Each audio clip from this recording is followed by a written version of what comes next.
The button, pulling up the notes. We are doing this 169. Corley Moore, Firehouse Vigilance. It is weekly scrap number 169. Today's guests are Heather and Joe Yowler. They have been married for 9 years and together are raising two daughters. Joe has been a career firefighter in North Carolina for 17 years.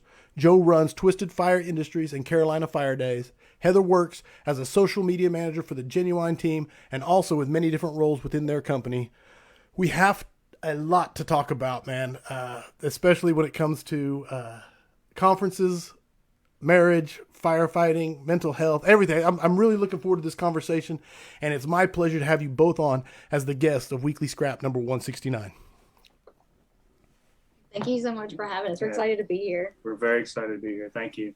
Is there anything I missed in the intro, anything you would like to add?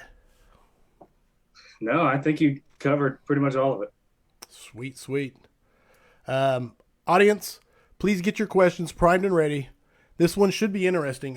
This is only the second time I've had a couple on. The Gallianos, Mike and Ann, were the first, and now Heather and Joe. So it should be a good time. We're always ready to try out new things, so it should be good. I like to mention, join the Vigilantes. If you're not a member, please join. Go and join, man. It's exciting. We have awesome discussions every month, and if you want to have an impact on the scrap, its direction and guests, that's the place to do it. This episode is brought to you by Key Hose, the hose experts. Check them out on Facebook. Salt City Leatherworks. You can find them at saltcityleatherworks.com. I would like to invite all of my listeners to the Firefighter Health and Wellness Conference in exotic Beaver Creek, Ohio. This conference is the most affordable health and wellness conference in the United States. To register or purchase your ticket, visit eventsbrothershelpingbrothers.org.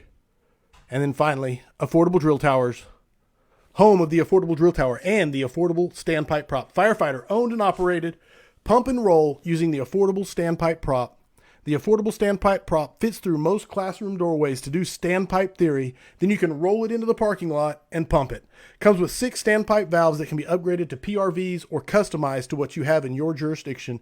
Call Steve, 844-55-TOWER, or drop an email to info@affordabledrilltowers.com. So there we go.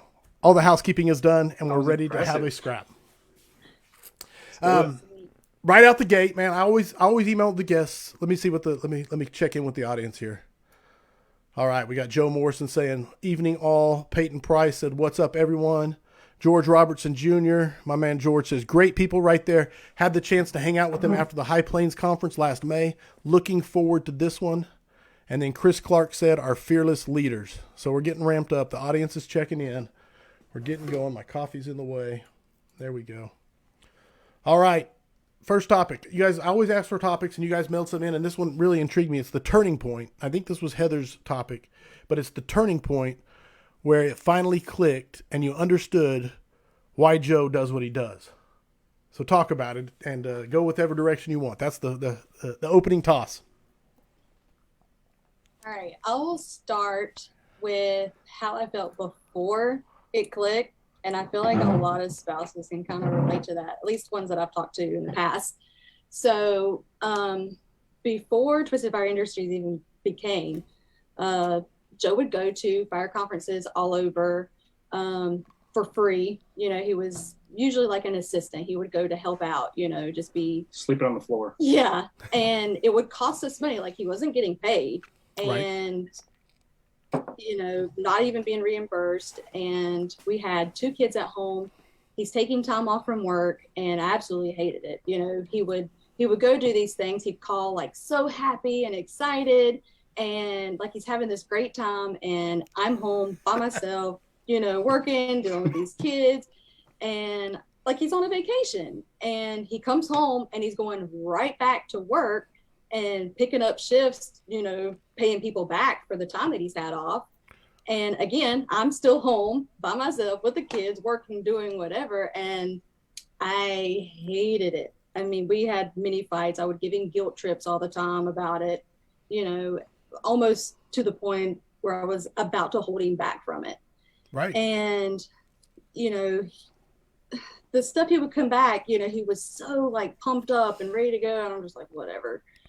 Well, he got invited to do a Tactics on Tap at a local like a city Yeah, down the road. Winston-Salem, about 2 hours away. And, we're sitting at the kitchen table talking about stuff, and he's going over his stuff, and it sounds great. I'm like, yeah, that sounds awesome. Well, I go with him to watch it and listen, and I can't even explain what it did for me. I mean, to see him in an element I've never seen him before, along with these other firemen that are sitting there and really taking it all in and asking questions and doing stuff. And it was so amazing. Like, it was a whole other side of him that I kind of fell in love with, that I would have never got to see had I not been there. Right. We're not really ever really exposed to that side unless they invite us. And from that moment on, I was hooked. Gotcha. And I had one guy ask me while we were there, hey, like, how do you find a woman that can handle the fire life? And I didn't have an answer for him, because I was just recently that spouse that hated it, and it was from that moment on where I was like, no, I get it. Like, there's so much more to it than just putting water on the fire. Like, there is a passion and a calling and a gift that he has been given to do this. And it just really opened my eyes. Absolutely. And I wonder how many relationships have been strained by that exact same scenario of the passion, the mistress, as it's been referred to by many. Absolutely. And how many have been strained, and what that story right there could just what you've learned from it. And maybe it's not for everybody. I'm not sure, if everybody can handle or wants to be a part of it, but man, it's a powerful example. Yeah, and it's not like that day really did start and snowball everything. At that point, we'd been married for probably 4 years still. We've been together for 6 or 7 at that point. Mm-hmm. So it wasn't like it was a new thing of me conferencing and going out. I'd been doing it for years. We just dealt with it. That Right. year, I'd gone to like 13 conferences, most of them week long. And it was mainly to get out there and learn, but also to network. And Sure. because me and Thomas Yao, he's the other guy that helped start Twisted Fire, but we had a vision. It was like, the only way we're going to do this is get out there and just meet people and see how other people are doing it. Right. And we ran with it, and it turned into what we're doing today. No, that's awesome. I love the story, and I love the ability to support each other in it. And looking through the page and seeing the pictures is amazing. So talk about Carolina Fire Days. So basically what it was is the years I did all that training, and we went and we traveled and met people. We got hooked up with Art of Firemanship in Harrisburg, Pennsylvania, and fell in love with it. Was like, we need this. And then I went to Portland in 2017, I think was the first year I went, and instantly it was like, we need this in North Carolina. At that time, we only had 2-ish state shows, an expo and a lecture style conference that North Carolina did, but they were really like more expo-y than they are on training side. Right.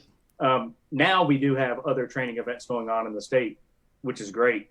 But we said, look, we want to bring this to North Carolina. We need to bring this to our area, because while I love going to Portland, I want to have this training in the Lower East to that level, to that, I don't know, everything we grasped. And what I grabbed out of it was it was really low key.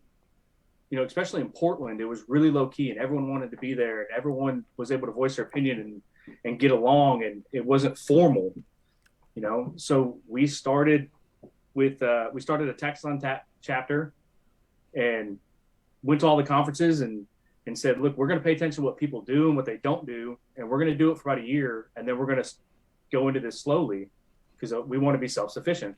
Right. So we started Tax on Tap and got decent at AV and lecture and being able to do these one-night lectures. And we did probably 26 of them. A lot that one year. Yeah, we held everywhere from Harrisburg, Pennsylvania. We did them all over North Carolina. A couple breweries. You did them in Virginia. We did them in Virginia, Atlanta. Then we did that, and we switched gears and said, well, let's do these 1 day deals. And we Right. had some other friends that were doing a class to stretch. Chris Clark, Cody, and Don Clark, and that's a father and 2 sons. And they were trying to get a training day going, and we hooked up with them before it got started and said, hey, let's kind of do this together. Let us help out. We'll help with registration and be a part of it. You guys already have the class part of it figured out, but let's put our minds together and make it happen. Right And on. we did, and it was great. So then we got good at the 1 days and the 1 day hots. We did a few of those and said, all right, let's do it. And 2019, we said, we're doing it. We're going to do a 5 day, 3 day lecture, 2 day hot. And then COVID hit. Then COVID. So we knocked it down and said, all right, we're going to do a 2 day. We'll do we did a 3 day. Really. We did 2 days of lecture and 1 day hot, right? The first one? No, it was 2 days. It was 1 day. Yeah, We did 1 day lecture, 1 day hot. But the only place that would allow us to do it is Asheboro, North Carolina, which is about an hour and a half from us out in the boonies. But they were like, COVID what? Like, yeah, we'll Right. let you guys do it. And we did it, and we were successful. Like Nice. as a group, and not saying the event was super successful, but as a group, as a We family, worked really well together. we work really, really, really well together. And said, all right, let's go big. And then the following year, we did 5 days. I told him it was crazy because I was exhausted. It's like, Exhausted from the 5 days, two? are you out of your mind? So Yeah. let me dig in. I want to dig in a little bit on the story and say and ask a question, which is, doing the tactics on tap and doing the 1 night events into the 1 day events into the finally biting off the chunk and going for it. What was the biggest misconceptions that you started with that you learned? Oh wait, this is not the case. Or what were the hardest lessons learned? I guess is Contracts. I mean, the administrative side was contracts. This year, we're doing a hot wash over this year's event this week, but we really didn't have any major catastrophes this year. good. Last year, 10 minutes into the first day, the power went out in the building with 250 people in the room. That wasn't. That wasn't a big deal, but we fixed that. But Thursday, we had 260 hot students that needed moved from the hotel, and our buses didn't show up. Nice. And I called the guy, and he ended up taking a contract for $100 more a bus in Atlanta instead of ours, and didn't show up. And we had to move 260 people Wow. with personal vehicles. So the logistics is because I want to ask for people who are listening who are thinking, hey, I want to do that in my neck of the woods. I want to do that. Don't. No, like honestly, we tell a lot of people this. Like we support it 100%. Really, with as much as the market's getting saturated with these things, Right. we're making changes to ours. We haven't released our dates next year yet because we got to go through the hot date. But we're definitely making changes because 5 days is hard. We can't Nope. guarantee we're going to do another 5 day. It might be 3, it might be 4, it might be 5. We don't know. It's up to what the group thinks we can do. You have to have a team. I've been to a lot of these events, and she has too, where we go together and we get there, and I know somebody and realize that he doesn't have a sound guy. And for 3 days, I sat in a sound booth and ran sound while she sat in the auditorium by herself. Like just not having, like we have a team, and we have a hell of a team. Nice. We have a family, and that's what it is. We love each other. We We're get on each other's amazing. nerves, but we have a hell of a family. And it's not just firemen, it's spouses. But we got guys from Casper, Wyoming, Ohio, South Carolina, Virginia, North Carolina. We do meetings. Like you have to build that. What I will say is, if you're thinking about doing something big, go support somebody within 100 miles of you. Go volunteer. Go be a part of their event and see it, because it is not it's exhausting. Yeah, there's no doubt. Our event run this year ran November 7th through the 11th. I was off work from October 28th to November 22nd, I think. And that's 12-hour days every day almost doing conference stuff. Just getting this done. You think like all the logistics we had over 300 air packs that Scott gave us, 4,000 feet of hose, fire trucks, nozzles, Build outs that have to be build done. outs. I mean, just everything you got to think about that you have to have. Well, all that stuff comes over a period of time of like 2 or 3 weeks. Right. months. It all has to go back within 1 week of the conference being over. So it's a logistical nightmare. I tell people that's what it is. It just proves how good we are at logistics, and we do have a really good team with that. Somebody compared it last year to planning 21 weddings at once for the same week. Wow. Because that's what we're doing.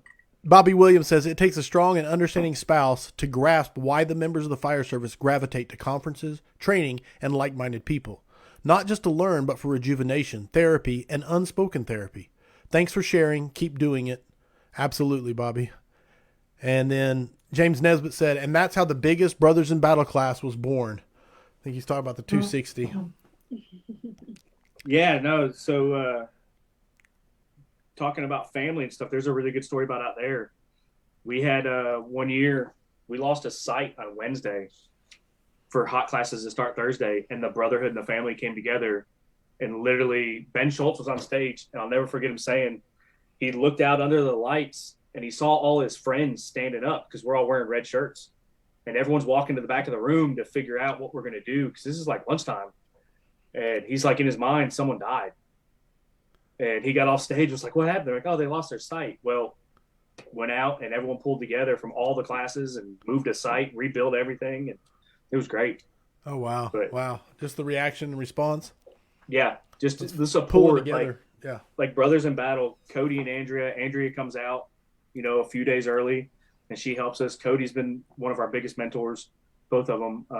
There's a list. I couldn't even list them all, but our list is extensive of people that support us. No, it's awesome. And looking through the page, as I do my research for the scrap and things like that, I see I was going to segue to the spouse experience, because the pictures of the smiles and the spouses being involved, man, it's pretty amazing. So talk to me about the spouse experience. It really is amazing. And I actually have a picture of me with the same smile on my face the first time that I did it. And it was in Portland in, 2020. It was right before COVID hit. So 2020 was the first time I went to Portland. And I was just there it was like my first big conference, like that had everything. And so he was helping the DIY engine class. And so I was hanging out with that whole crew and stuff and watching what they did. And Adam Mayers put me on the hose line and taught me to knee walk. And the moment that I cracked that nozzle, my face is just like, it was so cool. I mean, just to feel like the power behind that. Yeah. They make it look so easy. I mean, they're just doing this. And me, I'm like, getting thrown back. Thank goodness there's somebody behind me that's keeping me from, being thrown around. But it was definitely quite an experience. And then after that, Sean Faust taught me how to force a door. Yeah. And it took forever. Cody Clark ended up having to assist me with it, and we finally got it open, and my arms went to spaghetti, and I'm sitting there breathing all hard. And I was like, all right, I'm done. He's like, oh, no, you're not. He's like, now you need to go get that charge line. You need to go in. You got to search for your victims. You got to pull them out. You got to get the fire out. And I'm like, oh, my God, we're going to die. Right. And it just put a whole new perspective on how, physical the job is. When he tells me he's training, I'm like, oh, you're tired.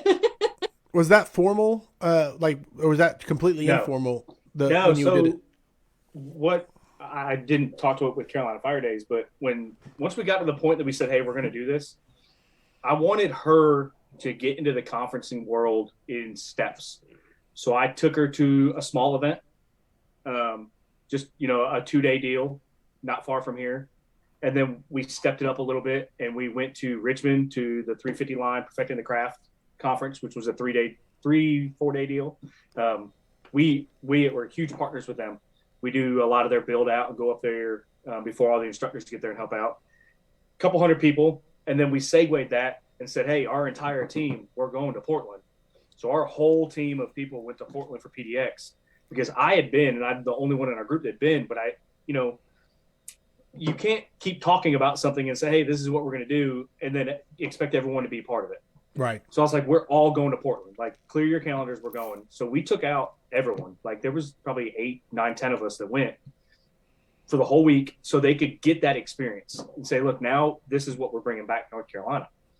And Adam and I are really good friends, and Sean. And I was like, hey, I need you to get her knee walking. I got some ideas. And so he taught her how to knee walk, and we got pictures of it. And that kind of spiraled into this spouse class to where. Yeah. I was like, every wife needs to have this experience to understand how hard this is. Like, they make it look easy, but, you know, to understand when he comes home and he did have a fire, or even if they just had like a big day of training, I understand when he says he's tired. I'm just like, whatever. No, I've experienced it. I know he's tired. Right on. No, that's amazing. The empathy level, the understanding. That's awesome. So that was the birth of the wife, the spouse experience. I gotta get that was kind of the start of it, to where we said we were going to do it. Now, before that, we have always been 100% inclusive, and we, like I said, we're a family. So before we even thought about doing the conference, I got pictures I use in one of my lectures, Lily, where I got her official days out of school to be a live victim on a Friday in class, but we didn't tell the students. It was fake smoke, put her on the second floor in some bunk beds. And to this day, we still get people to talk about it. I will never forget that first guy. I was in the room. She was 10, 9 maybe. She was young. 5th grade. Yeah. So he reached in and he grabbed her like we all do in a search drill. Mm-hmm. And he grabbed her and he went to pull it off and he stopped and he froze and he grabbed her again and he turned around and looked at his other guy and he said, holy shit, that's a real kid. And then he had to go through it like he froze. And what do I do? He was like, what do I do? I was like, well, you better save her. And he took her to the window and he's like, well, how do you want me to get her out? I was like, out the window. He was like, out the window? He's like, I was like, yeah, don't drop her. And she was hooked. After that, we couldn't keep her out of the building. And then, you know, we would do classes and use our spouses for live victims. And that's really where it evolved, because the firemen will come up after the class and say, hearing one of us yell out a window and run out in our underwear, that's one thing. Right. When you're in there doing a search and you hear one of these women let out blood-curdling scream, the entire training ground stops what they're doing. They did it in Portland when I did it. You know, they stopped. It changes the game because we don't ever train like that. Right. And that's where we said, well, how do we get the spouses involved to help us with the training and to see what we do? Well, we needed to get them to the conference so they can send their spouses to the conference. And whether it's husband, wife, whoever it is, but we got to get the spouses to come to see their spouses train so they support them. Then in turn, the spouses will come help, or they'll want to push this kind of stuff for their own communities. No, it's amazing. I love it. I love the direction. I love the mission of it. I'm a firm believer as I talk to you guys. What Heather's experiences look like as a wife at a fire conference? So a lot of times when we go to a fire conference, depending, usually he can ride with somebody else and go when they have to be there first thing in the morning, and I can sleep in a little bit and take our vehicle when I'm ready. Because I mean, I've been to the ones where I've got to tag along at the same exact times, and those are very early mornings and very late nights. And you know, it's a lot. Like, I honestly don't. What did I do? I hit something. I can hear you. I don't know if you can hear me. Okay, good. Just checking. All right, and so it's really exhausting. Like I have said, they're built different. Yeah. And this thing is making Hold on a second. music noises. Hooked up to the club. You're good, Heather. Mic checking. Okay. You're good. Okay, so anywho, and it's been exhausting. Like, there would be nothing really for me to do for that entire time. So we got to where sometimes I can just come in late. Well, when I do come, I take pictures and videos because they do love having, you know, I mean, we have fire photographers now that do it. So if for some reason there isn't any, you know, I'm there taking some for them, you know, and then of course they give me the opportunity to play a little bit, you know, in between, you know, skill sets and different things. And anytime that I do happen to see a wife there, I'll ask her, hey, have you ever like blown water before or forced the door? Like I always invite one if they're there and make it happen. I'll grab one of our guys and be like, hey, could you, give her a little shot at this? But I do end up learning a lot too. I'll listen in on some of the classes that they're teaching, and I'll ask questions myself, if I really don't understand something. And even though it's nothing I'll ever use in my entire life, it's been nice to understand what's going on and to see the different aspects of the job. When he is talking about something, I can kind of be a part of that conversation. Have a better understanding. Yeah. And if I do get bored, then I can go and, sit around and relax or leave and, go have my own time doing something somewhere, anywhere, Right on. Ryan Hart. Really...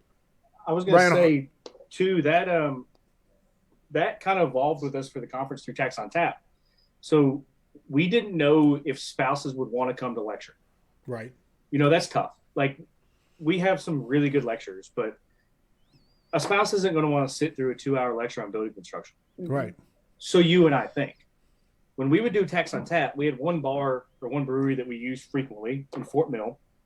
And the same bartender, we would always do it on a night they were closed, and they would just let us have the restaurant, the bar.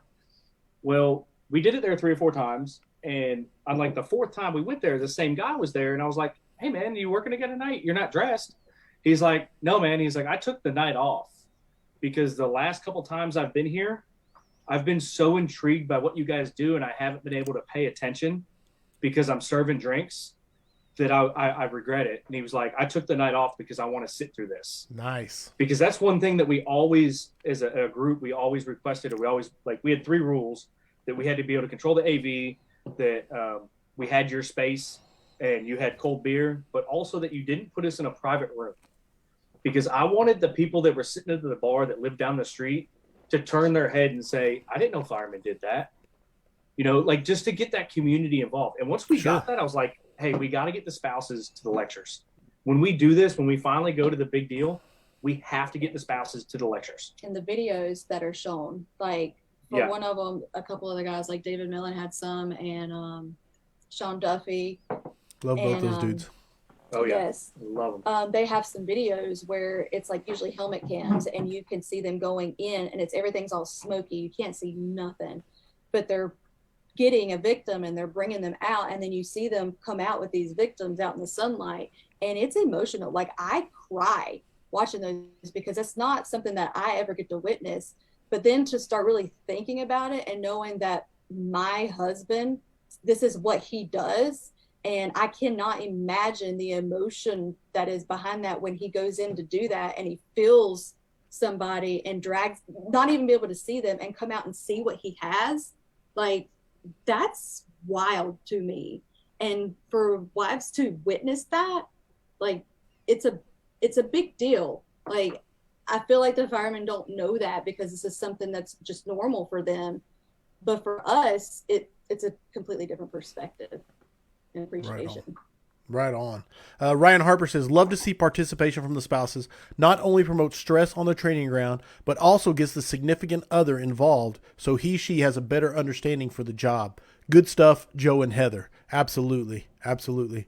Valerie Marshall Solano said, so stoked for what these two are doing in the fire service. It's huge. Huge is in all caps.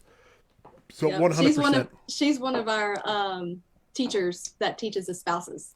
Yeah. She comes out here from Colorado and teaches them. She's amazing. I love her.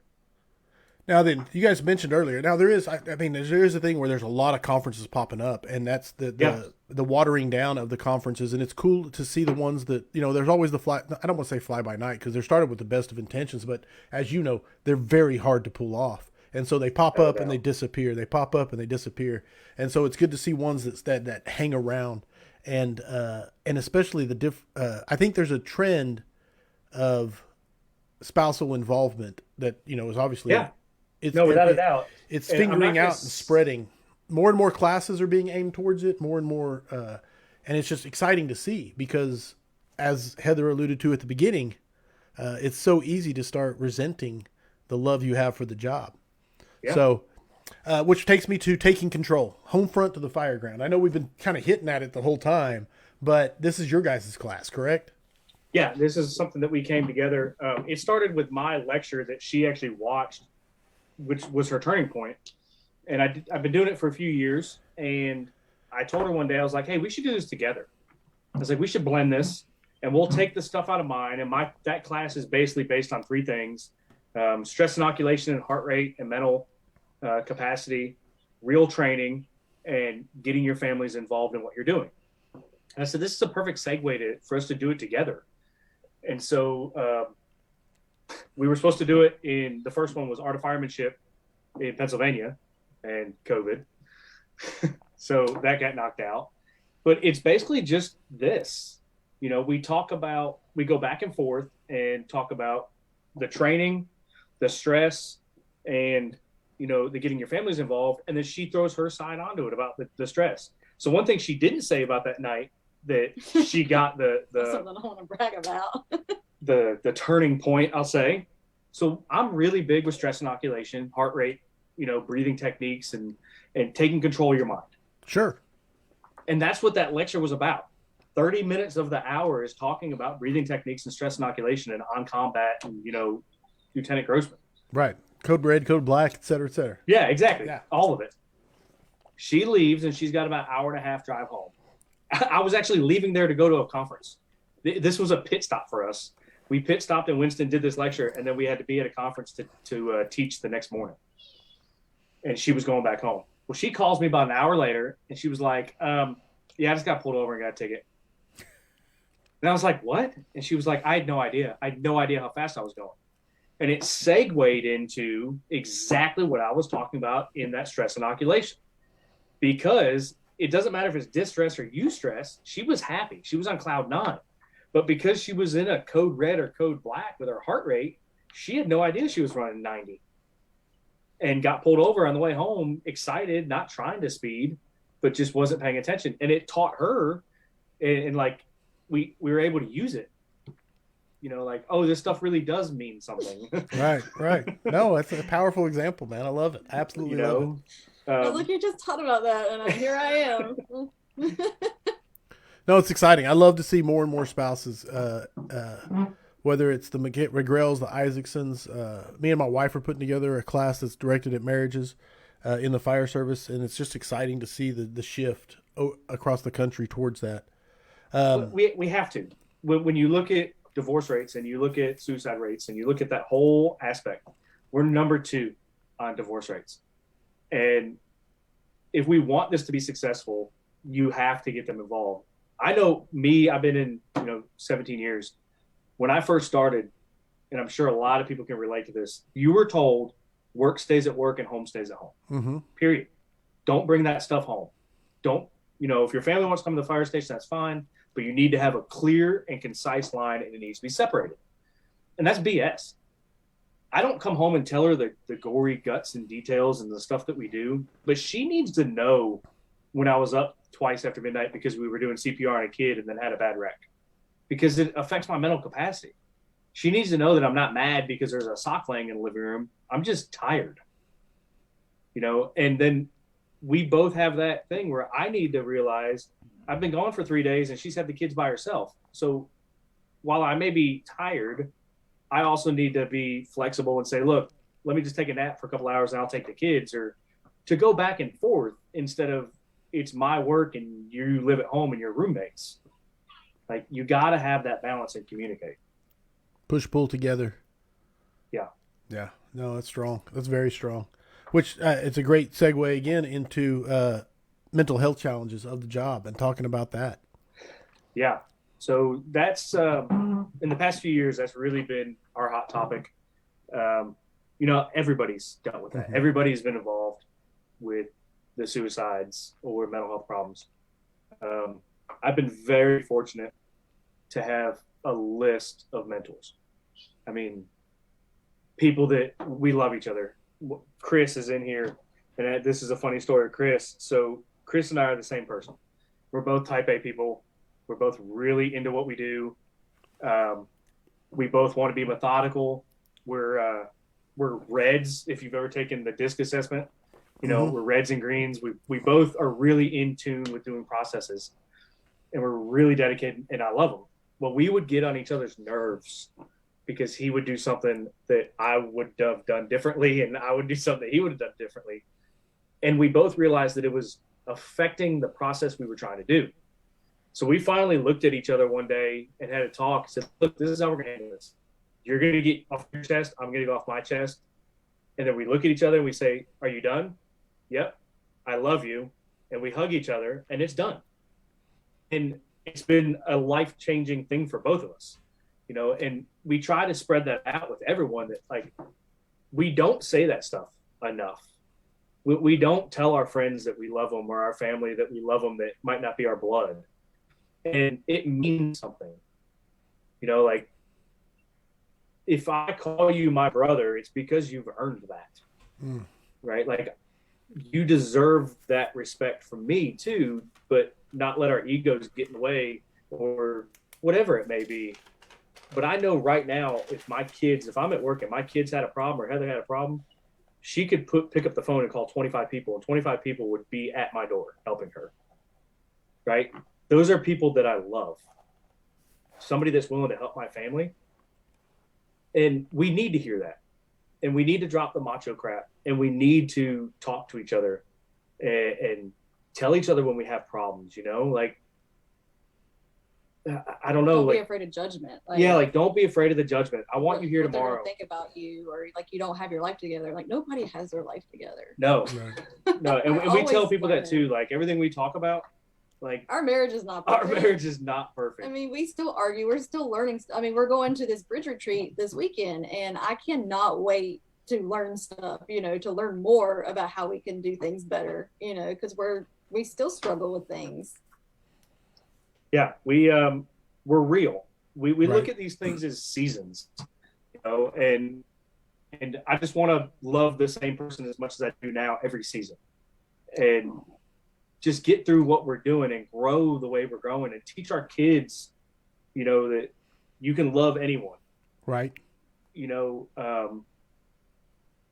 Our oldest came from Heather's previous marriage. I call her dad my ex-husband-in-law. He's writing that down.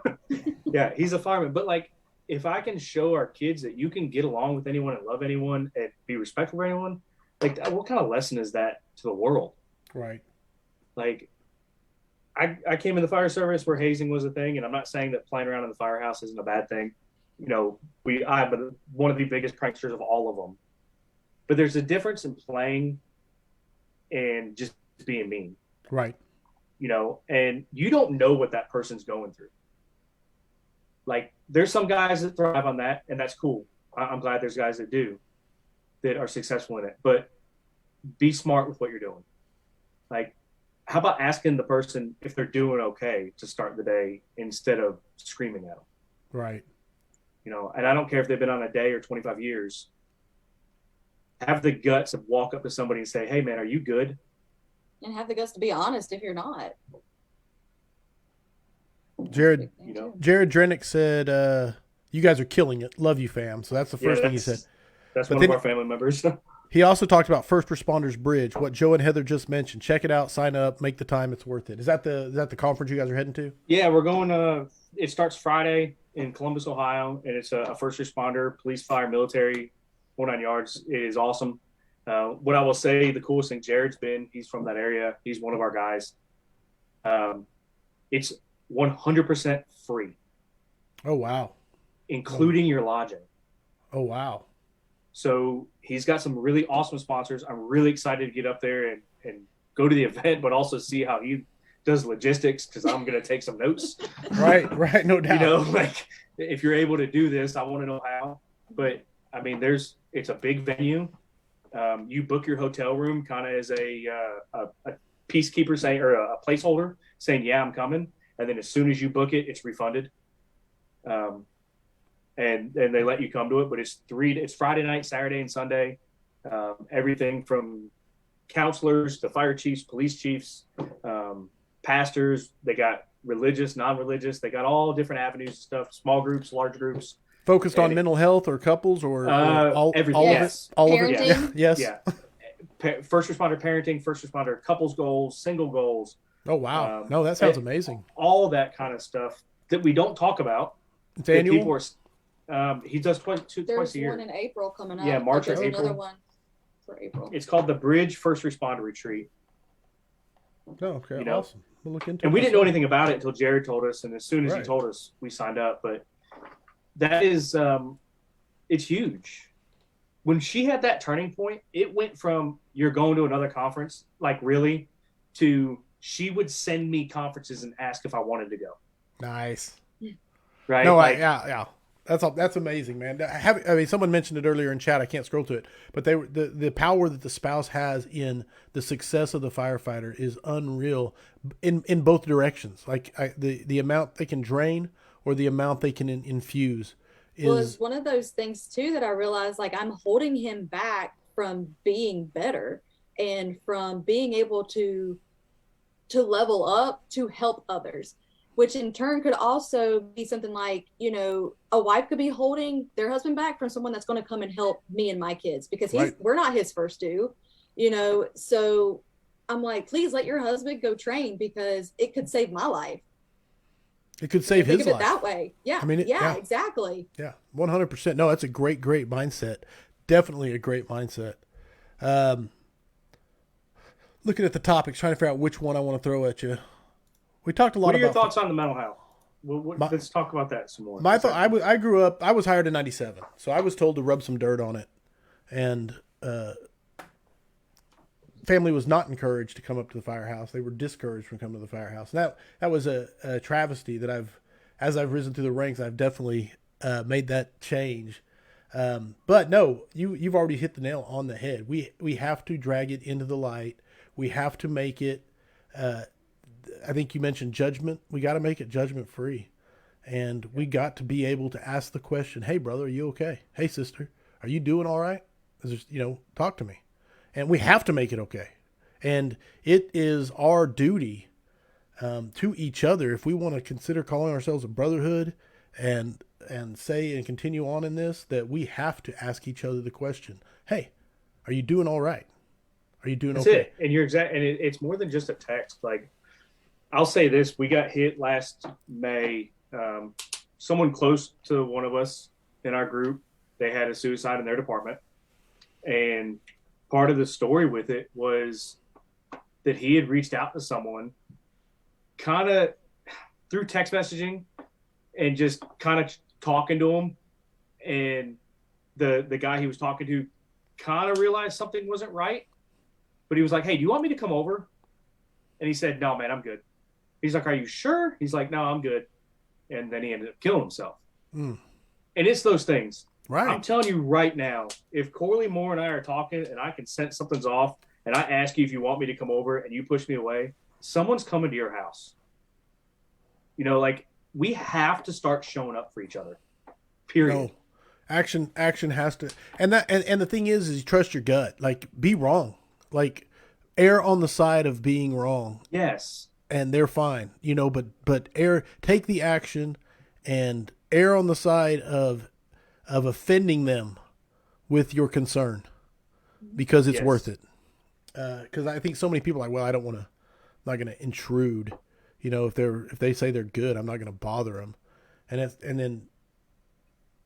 can't err on this and ask the question, man, because that's really what it comes down to, the courage to ask the question. And like Joe said, don't do it in a text message.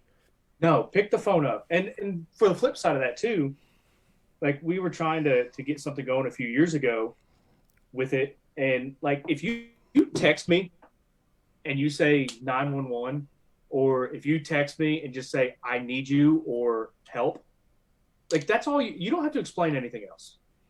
Just, you have to take action.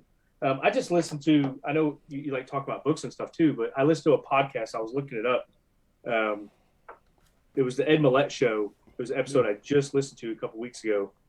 But the guy that he was talking to attempted suicide, Kevin Hines. He jumped off the Golden Gate Bridge. And he told his whole story. He survived. And not only did he survive, he could walk. He said the entire trip, the 2 hours from the time he left to the time he got to the Golden Gate Bridge, he was in his mind begging for someone to ask him if he was okay. And he said if one person would have asked him, he wouldn't have done it. And it's one of those things that, like, the way he described it is when you're in that state of mind, it's not mental health, it's brain health, it's brain injury. Because if they can fix a stroke, then that you're telling me they can fix a brain. That it's a tangible thing that can be fixed. And he said that I was in a bad place. My brain was hurt. And if one person would have said, "Are you okay?" or "Do you need help?" he would have stopped. And it's because you feel like nobody cares, or you feel like you're lost. And you're not going to reach out and ask because you feel like you're putting somebody off. Right. And that's where you don't realize how important that one phone call or that one text message or that one showing up at the door and bringing someone a lunch, or just saying, "Hey man, how you doing?" can change the outcome and the trajectory of somebody's life. No, that's powerful. We've just went through it with somebody, like literally at the conference. Had someone basically that wanted to come, couldn't afford it. We talked about it. And a lot of times if people talk to us about it, we're going to try to hook them up, or we're going to find an avenue for someone to sponsor them to be there. Right. We got them down there. I was like, "Look, come on down. We'll put you in a red shirt, or we'll put you to work Monday through Wednesday, lecture, and then you'll take some hot classes." Long story short, by the time he goes back home, he says, "It saved my life. I was heading down a path that was very dark, and this changed my life just from being around like-minded people."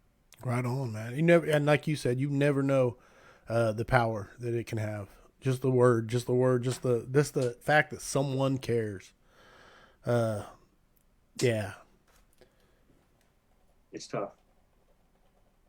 Love it. I love the discussion. It's a heavy discussion. It's not a bright discussion compared to spouses spraying inch and 3/4, or knee walking. But it is a dark discussion, but it needs to be had. I think it's the next big. Not the next. It's the biggest battleground in the first responder world. So with that, and our spouses, this year and last year, what we do with them, we really didn't go into detail with them. So Monday through Wednesday, they come to the lectures. We give them a space within the conference, the spouse lounge, and it's a space to get away. So let's say they don't want to listen to XYZ talk about building construction. They can go into their own little space, and they can have mimosas, and they can talk with spouses. What we learned that was really positive about that, because we also do a social where everybody's invited. We put some couples on the stage, and we just Q&A, ask questions. They tell what worked, what doesn't work in their life, and people ask questions. Well, the spouses are together. When they have the spouse lounge, the spouses are able to ask questions that might be uncomfortable if their spouse was there. Right. 2 fire service spouses. So this year, last year we had Andrea and a few others, Rob Fisher and Jessica Isaacson, and we have our team, Rebecca and Nicole and Dawn, or Heather and all them other girls. This year we brought in Mel Clark, the wife of Brad Clark, and she is one of our biggest fans, and we are her biggest fan. But I love Mel. But Mel has done, I tell her, I said, of all the line of duty deaths that I can personally say I've been involved with in my career, you're one of the first ones that's done something positive. And her story's hard. We've sat through her lecture 5 or 6 times. But we brought her in to talk to the spouses too, because they need to have that real conversation that your spouse may not come home from work, or you're just now starting to date a firefighter or first responder. You need to realize early in the relationship that this is a possibility. That, that chief car might pull in that driveway one day, and while it's not going to be an easy thing, you got to be prepared and have XYZ in line for it. And she'll tell you, like, it's not something that she's going to be happy, but because of what we do, it's not going to be a surprise if it does happen. Right? Like, no, that's powerful. Very, very, very powerful. I'm not wanting for it to happen at all, but she's had the talks. We have the stuff in place. Like, I have the will and the person that's got the letter to give my family if they need it. Like, but that came through all these avenues, especially with Mel and talking with the spouses, like them being able to sit down in a room and have that hard conversation. That's a big deal. And then they have fun on Thursday. They go spray water. They go 4 stores. They search. They do all the fun stuff. Right. This year we had them, Micah Rush had them sliding down a rope like 110 feet up. Like we put them on harnesses and at ZMAX Dragway. Last year we did Man and Machine, and they were all cutting, rings off. Well, then Friday, what I think is the most important part of the whole week for that, we put them in a van and they field trip every single hands-on site. And they get to watch their spouse either teach or take a class. And while they're doing that, our spouse instructors are explaining to them what's going on, but then we also get them involved. So they went to extrication and we gave them a car, and they got to cut up a car. Nice. We take them to another site. And the guys get to see them do it too, and they're so proud. It is so adorable to see the guys that they're just like, and they're videoing them and then take pictures together. It's so sweet. No, it's good, and it goes back to that mental health thing. Like, that is such a eustress event for you to see your wife, and like I hope you would agree. You see your wife knee walking a hose, like that's going to be a happy thing for you. You'd be like, oh yeah, that's my wife. Like that's a good thing. That's a connection that now those couples have. But it's also a real thing too, where if these couples are coming and they're like, man, this is not for me. Will this figure out how to make it better, or this make that decision now? Like Nicole, like Thomas's wife, she has fought me with this thing for a couple of years now. She's like, no, it's not my thing. She would rather just, sit with the other, wives and just talk and sip wine or whatever. And I'm like, come on, you got to at least try it once. And she's one of the girls with a big smile on her face in one of those pictures. I mean, and she's talked about it was a good time. I was like, wait, did I hear you right? Did you say you had fun? Yeah. She's like, shut up, Heather. Right. No, that's awesome, man. No, I love it. I hope that I plan to get out there and have Amanda come with. It's gonna, that's Nate Schuler said this trip is happening. Bring this Amanda. trip is happening next year. So no. Real training. Switching tactics on you, or topics on you. Talk to me about real training. What it means to you. That's what we're about. That's what started all of it. Honest to God, that's what, between Thomas and I, grew up together. We started in the fire service right after one another. We worked together for a little bit, and now we work for the same department now. But we, he's my brother. He's in our wedding. Brother. He's her big brother. He's been in my kids' lives their entire life. Like I'd put my life on the line for him. But we taught in our county rookie schools together for years. And not that we discredit the book training, because I fully think that teaching out of the book is very important.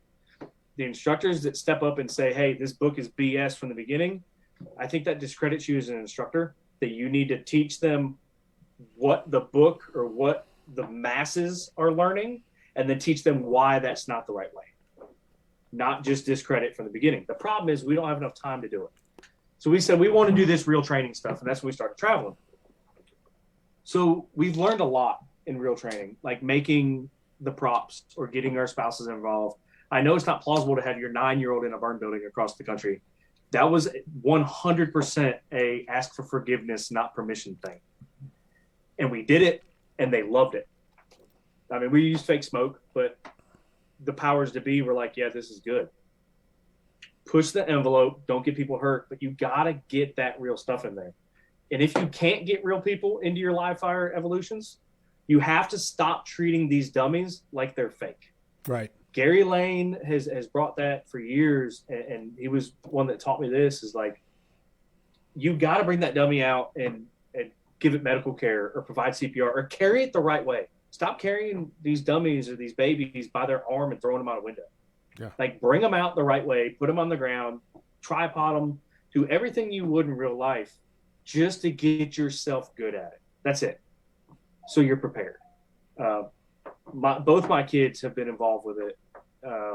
Make your props as real as you can. And if you have questions, reach out to someone. I mean, with the internet, we have a plethora of information on social media. You can find a problem anywhere. You just got to make it. Right.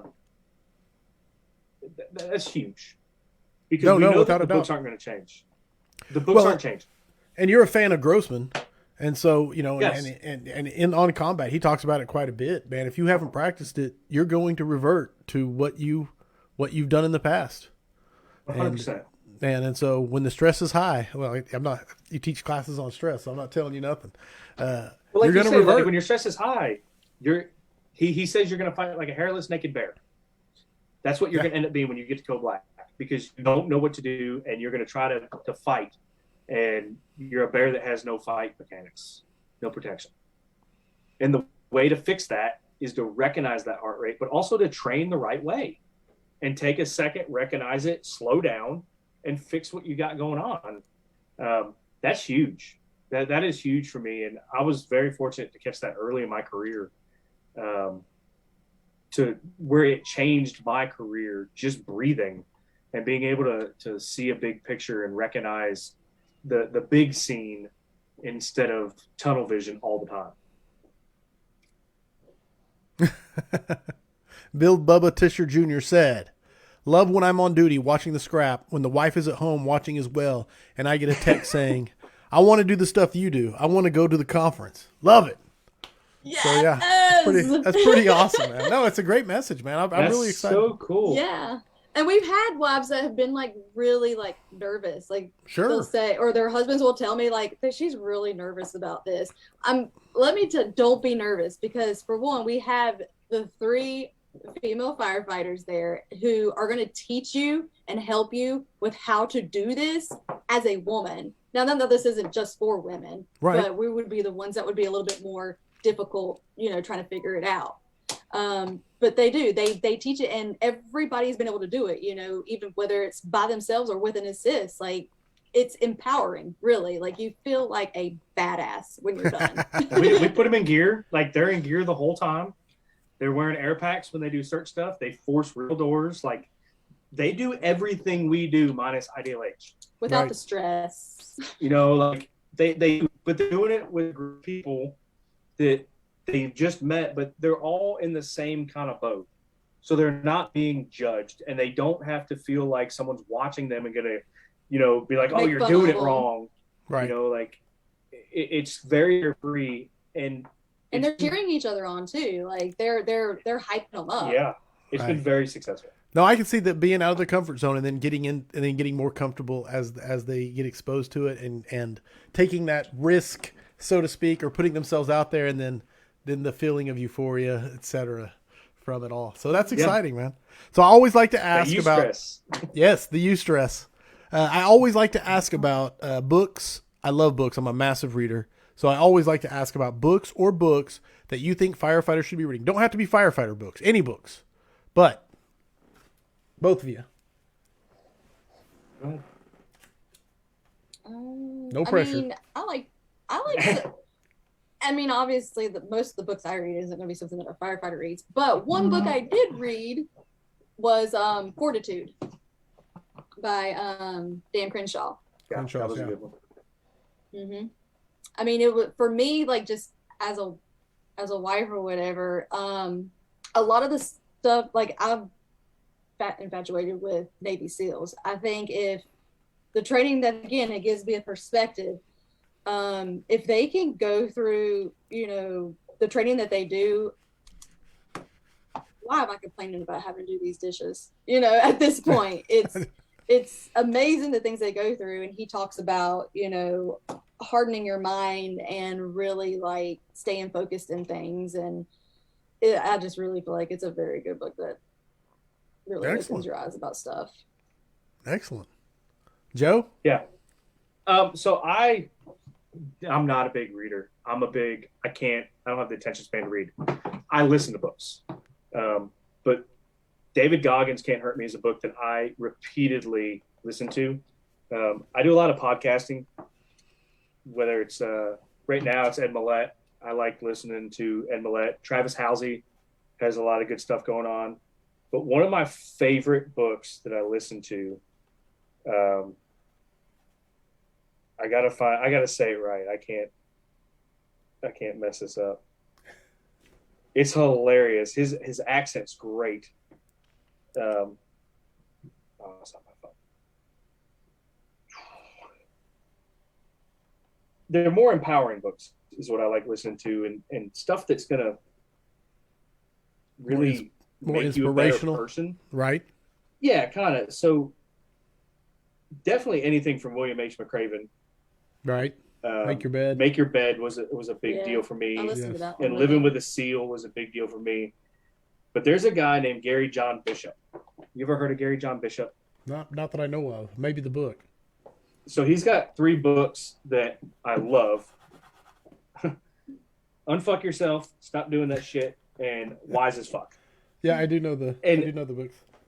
His stuff that he talks about in his books is exactly that. It's an unfiltered talk with yourself. And he talks to himself the entire book just to make himself a better person. But you take it and it's just like, stop doing that crap. Like, nice. The only person between you and the top of the ladder is you. Right on, man. I love that.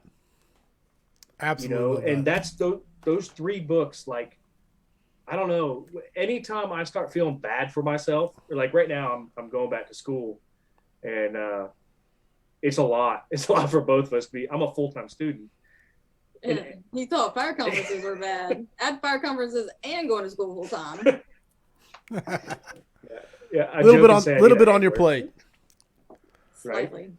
A little bit on your plate. But you start feeling bad about yourself. You got to listen to that stuff. Like, I take the David Goggins or Jocko, and Can't Hurt Me gets me back in line. Right on. Every time. So do I. Yeah. But she's listened to Can't Hurt Me. Our kids are both, Jocko fans, Jocko mentality. I listen to Jocko podcasts. Like, good is a big thing in our family. Good. Yeah. Good. It's just, it's what you got to do and how we connect to make our family work. Beautiful. All right. We got a thing we do on the scrap each and every time. It is the 5 questions for 5. I actually have a Vigilantes question of the week. Have to get that first. Sorry. This one comes from Jim Platt. Nope. Sorry, that was last week's. Bradley Valiancourt. When you get home from work or shift, how do you handle your spouse's, and I think this is directed towards Heather, need for downtime to reset to family mindset? Now, both of you can answer, but. Okay. So usually what we do is he'll give me a heads up about how his shift went, first of all. Whether, like, I got to sleep all night. Well, there's my heads up that I'm good to go, If he's like, dude, I didn't get any sleep, I'm tired, I've got all this homework to do, that's usually my cue that I know he's going to need some space. And I know that, like, not everybody has the luxury that I do, but if I need a break, his mom lives like 10 minutes from us. Like this weekend, he worked all weekend, and I have been exhausted from this week. I mean, I sent my daughter and the dog to my mother-in-law's for the weekend, because even the dog wakes me up at 3:00 in the morning because she's old. But I was like, I need some sleep. And I told him, don't call me in the morning. Don't stop by in between fire departments. I'm tired. I got to get some rest. So I do have that luxury. But something we learned recently through a podcast that Andrea sent me was, when we talk, we're supposed to ask each other, what does the picture in your head of today look like? Yeah. We think in words, or we think in pictures, but we speak in words. Okay. So the way that I think something looks like the way I think that something looks like isn't the way that she thinks it looks like. So what we've started doing, and this is very recent, we've always communicated that really well. Like, if I had a bad night, I'm You'll let me know. Like, hey, yeah, I had a bad night, or I'm just exhausted. This is my 6th day in a row between 3 jobs. Like, I'm just tired. I need a break. But what does today look like for you? Or what does your picture of today look like? Just that simple question is we're home together today. What does the picture of today look like? And you describe your picture of what you think the day is going to be. Like, for example, like I said, well, I have to go to work at 2:00, and my picture looks like you being home, and you're going to be here with Elizabeth, and you're going to make sure that she gets fed and ready for bed by the time I get home. Yeah. That's what my picture looks like. Just that communication, like, all right, this is what this is what I had in store today. I have to do this much homework. I got to set up for the scrap tonight. We got to get dinner.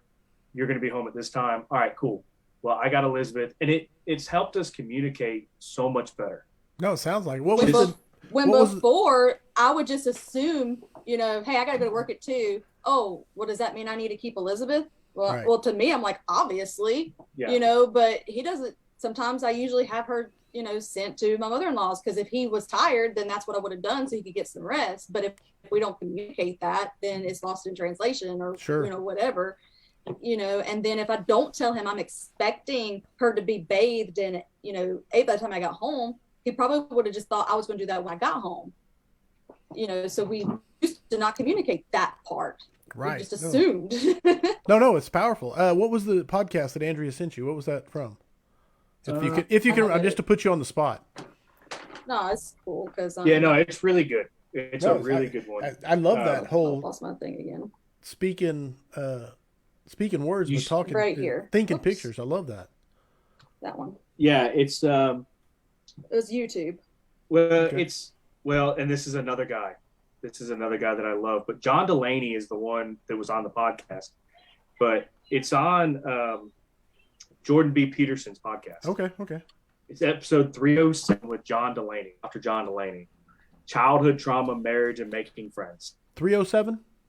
307. It was some really good stuff. Not even just that part, but a lot of different things within that. No, I love Jordan B. Peterson. Yeah, I love Peterson. And I love him. His 12 Rules for Life. That is one book I actually did read. I listened to it, and for some reason, I feel like I didn't get it out of it the way that I do others. And I actually did read that book, probably one of 5 books my entire life. We'll work on it. I'll work on it, Joe. Right. I told him I'm just going to start reading to him. Yeah. But that's kind of what we do, to find that reset. That's awesome, man. I love that, man. That's something that if anybody that listens to this scrap is going to get value out of that little story shared right there. Not to mention everything else we've already covered. So that's very, very powerful. And people even said that here. That's the word of the day, powerful, apparently, for me. Powerful. The next 5 questions for firefighters. We had a deal where we asked the 5 questions for firefighters. After about 100 episodes, we had to change it up. And so now we have the next 5 questions for firefighters. We discussed before we went on the air, I said, are you guys both going to answer them? How do you want to do this? You want to answer them as a couple? And Heather deferred to Joe. So, but of course, completely able to chime in with your opinions on things. All right. Do it. The answers are arbitrary, are completely there's no right answers. They're completely your opinions. The points are arbitrary and assigned by me with the aid of the audience. So, Yowlers, I'll just say it that way. Are you ready for the next 5 questions for firefighters? Bring it. Here we go. What single characteristic makes the difference between a run-of-the-mill firefighter and the top-tier, go-to, badass firefighter? Ethic. Heart and ethic. That I would say definitely has to do with that. And it doesn't matter if this person is dedicated on making their truck clean at home or the best grass. Somebody that has dedication in something that they do will in turn, I think, be able to grasp the fire service with the right leadership and want to be the best fireman they can do. Heart and ethic. Yeah. I like it. The double answer. Number 2, if you could go back in time and give yourself one piece of advice as a rookie, what would it be? Shut up. Say it again. Shut up. Okay. It cut out for just a second. Yeah. That's a beautiful piece of advice. That might be the best piece of advice for everybody anywhere at all times. 100%. That's a max points answer. Number 3, what is your favorite training drill?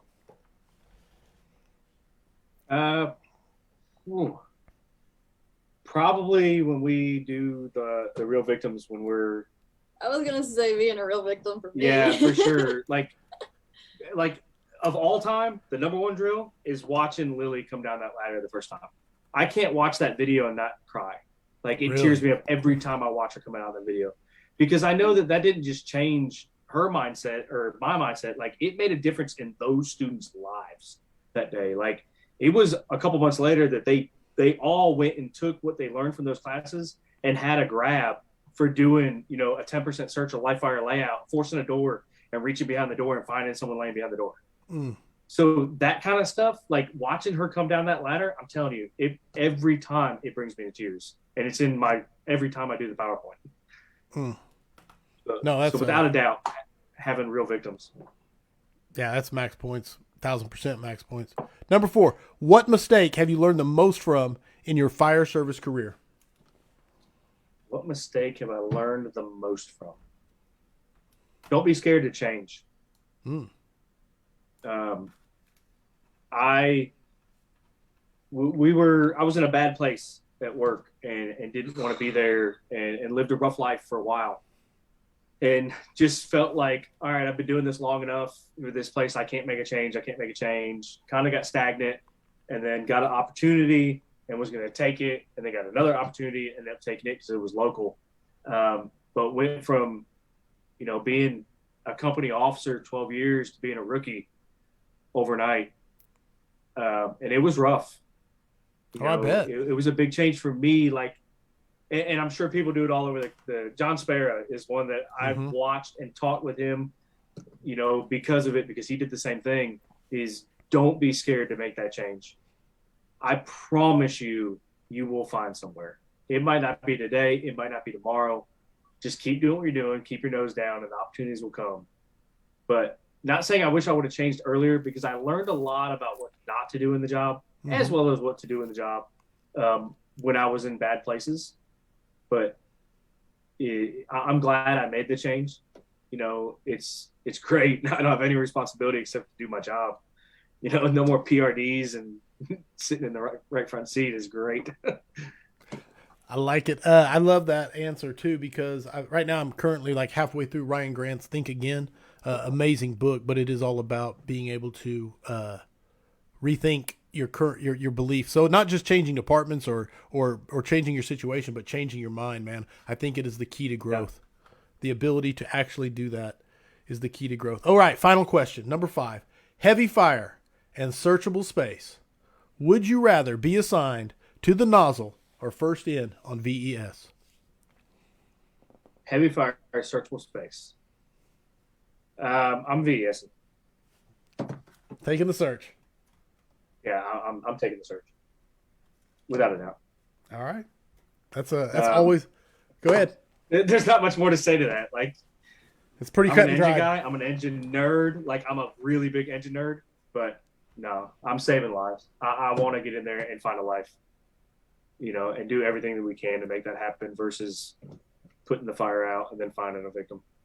I love it. I absolutely love the answer. Max points on question 5. And that, with the answer to the 5 questions, officially makes 169 scraps in the books. To Heather and Joe Yowler. If someone wants to get a hold of you, get in touch, reach out about the conference, classes, anything, what's the best way to do so? Social media, our emails, our website. Yeah, we're on all the avenues, but we have our emails on there, twistedfire.com, carolinafiredays.com. Might not respond today. You know, tomorrow I might be a couple days, but if you need to get a hold of us, it's on there. Perfect. And you know, we're always open. We're always able to answer questions and help out. Awesome. Might be slow, but we will return your message. We'll get back to you. All right. I love it. Carolina Fire Days is coming back next year. Oh yeah. Absolutely. You got your is it going to be roughly in November-ish area, or do you know? Yeah, it'll be the first 2 weeks November. Okay. Like I said, we don't know what we got to talk with the family and figure out that plan. Sure. We're actually having our meeting Tuesday and hopefully get that narrowed down on what the format's going to look like. We already got some commits for some classes and instructors that are really big. That one of them we've been holding on to for 2 years. Oh, wow. Like, that's just what it takes to get it. But we want to do it. We had to change venues this year. Our venue last year was great, but this year our venue killed it. Nice. As far as election, we had a great time. We just want to bring people out. We want to have a good time, spread the word, you know, don't be scared to make a change. Don't be scared to fail at the end of the day, and reach out, and we can do whatever we can do to help. That is beautiful, man. I love it. All right, last week, wrapping up the show. The Vigilantes is live. If you are not a member, go sign up. It costs $5 a month, and you're a member. We have amazing discussions. We're going to be discussing my book, The 9 L's of Leadership, at the next forum. Last month, Shannon Stone came on, and he absolutely crushed it talking about leadership. I love that guy. And it was just a really good time. If you want to be a part, it's a blast. Go to firehousevigilance.com, pledge your support, and get an invite. And the Scraps killer lineup of 2022 continues. You had the Yowlers tonight. The Mega Scrap next week, which is Steve Robertson, Brian Brush, and Jerry Herbst, are all going to be talking. It's going to be Mega Scrap Charlie. It's on the books. It's a week away. We got H-Rock, where I'm going to see all those guys, and then plan for this Mega Scrap. And then the Mega Scrap next, I believe, Monday or Tuesday. It's the 13th of December, so whatever date that is. Then Manny the Barbarian coming on. He is opinionated. He has his opinions. Manuel Barajas. He will definitely be on here. And then Zachary Newton, David Pruitt, Joe Wise. It is loaded. Ben Martin. It's loaded up to close out 2022. And that actually goes into 2023. So I'm super excited, obviously. Mega Scrap got it covered. Go rate the podcast. Go rate the 9Ls on Amazon. If you want stickers, take a screenshot. Send it. Get stickers. I bribe anybody every chance I get. Rate. 5 stars, please. If you know anyone might be interested in sponsoring the Scrap, such as Key Hose, Affordable Drill Tower, Salt City Leatherworks, or Exotic Beaver Creek, Idaho, and firefighters, get it right, brothershelpingbrothers.org. Man, reach out. Let me know. Always looking for it. Thank you, Heather and Joe, for being phenomenal guests. Thank you for having us. It's such a fun time. Really good time, man. I look forward to meeting you in person.